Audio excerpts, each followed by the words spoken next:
हर हर महादेव। भक्तों क्या आप जानते हैं दुनिया में एक ऐसा जगह है जहाँ पे भगवान शिव डॉक्टर यानी वैद्य के रूप में विराजते हैं। जी हाँ दोस्तों, हम बात कर रहे हैं झारखंड के देवघर में स्थित बैजनाथ पावन धाम की। पौराणिक कथाओं के अनुसार लंकापति रावण जब भगवान शिव को अपने लंका में ले जाने के लिए नर्मदा नदी के किनारे घोर तपस्या कर रहा था और तपस्या के दौरान बारी बारी से अपना 10 सिर काटकर भगवान शिव को अर्पित कर दिया, तो भगवान ने उसकी घोर कठिन तपस्या से प्रसन्न होकर प्रकट हुए और उसके कटे हुए 10 सिर को पूरी तरह से जोड़ दिया और वह स्वस्थ हो गया। तभी से भगवान शिव को डॉक्टर यानी वैद्य के रूप में माना गया है और उस स्थान का नाम बैजनाथ धाम पड़ा। इसके बाद भगवान शिव ने रावण को शिवलिंग देते हुए कहा कि आप इस शिवलिंग को बिना कहीं रखे हुए लंका लेकर चले जाते हैं तो मैं आपके पास आ जाऊंगा। भगवान शिव के इस दिए हुए शिवलिंग को रावण खुशी खुशी लेकर जाने लगा। तभी देवताओं के अनुरोध पर भगवान विष्णु और गणेश ने छल कपट की लीला रची। रावण को रास्ते में ही तेज लोग शंका लगी। रावण ने कुछ देर के लिए इस शिवलिंग को एक बालक को पकड़ाया और रावण को आने से पहले उस बालक ने शिवलिंग को धरती पर रख दिया। वहीं स्थान आज वो बैजनाथ धाम से मशहूर है। देश के सभी शिव मंदिर में के शिखर पर त्रिशूल होता है, किंतु वहाँ के शिखर पर पंचशील लगाया गया है। ऐसा माना जाता है कि पंचशूल से मंदिर के ऊपर किसी प्रकार की प्राकृतिक आपदा और आकाशीय बिजली नहीं आएगा।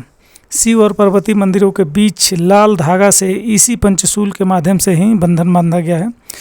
महाशिवरात्रि से ठीक 2 दिन पहले पंचशूल को धरती पर उतारकर विशेष पूजा अर्चना की जाती है। इसी स्थान पर माता सती का हृदय गिरा था। यह दुनिया का एकमात्र ऐसा इकलौता धाम है जहां ज्योतिर्लिंग और शक्तिपीठ दोनों को एक साथ पूजा किया जाता है। शंकराचार्य जी ने इससे बैजनाथ चिता भूमा कहकर संबोधित किया। यहाँ संध्या श्रृंगार में रोज फूलों का नाग मुकुट चढ़ाया जाता है, जिसे कोई पंडित या कारीगर नहीं बल्कि जेल के कैदी बनाते हैं, क्योंकि पहली बार सन 1911 में जेल का कैदी बाबा जी का भक्ति करते हुए मुकुट बनाया था। उसकी सभी मनोकामना पूरी हो गई थी। हर साल सावन के पावन महीने में बाबा के भक्त 108 किलोमीटर लंबी दूरी सुल्तानगंज से पवित्र गंगा जल लाकर बाबा का जल अभिषेक करते हैं। बाबा की कृपा से भक्तों की हर मनोकामना पूरी होती है। देवघर में बैजनाथ धाम से जुड़ी एक कथा मशहूर है। स्थानीय कथाओं के अनुसार उस क्षेत्र में बैजू नामक चरवाहा गाय चराया करता था। उसके गाय में से एक गाय ऐसी थी जो रोज शाम को एक पत्थर पर स्वतः अपनी दूध की धारा बहा देती थी। जब बैजू एक दिन छिपकर गाय के पत्थर पर दूध चढ़ाते हुए गाय को देखा तो क्रोधित हुआ और वह गुस्से में हर रोज शाम को वापस आते समय पत्थर पर लठ से प्रहार करता था। एक दिन बैजू चरवाहा शाम को उस पत्थर पर बिना लठ मारे घर आ गया और घर आने के बाद खाना खाने जैसे ही बैठा उसको याद आ गया कि उसने आज लठ नहीं मारा है। उसने तुरंत खाना छोड़ा और मोटा वाला लठ उठाकर जंगल की तरफ भागा।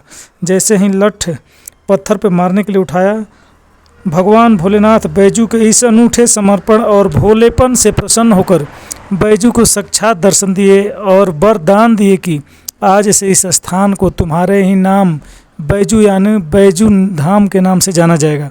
दोस्तों, आप बैजनाथ धाम गए हैं? यदि नहीं गए तो मेरे इस वीडियो को देखने, लाइक करने, शेयर करने से आपको सारा कष्ट दूर हो जाते हैं। जय भोलेनाथ।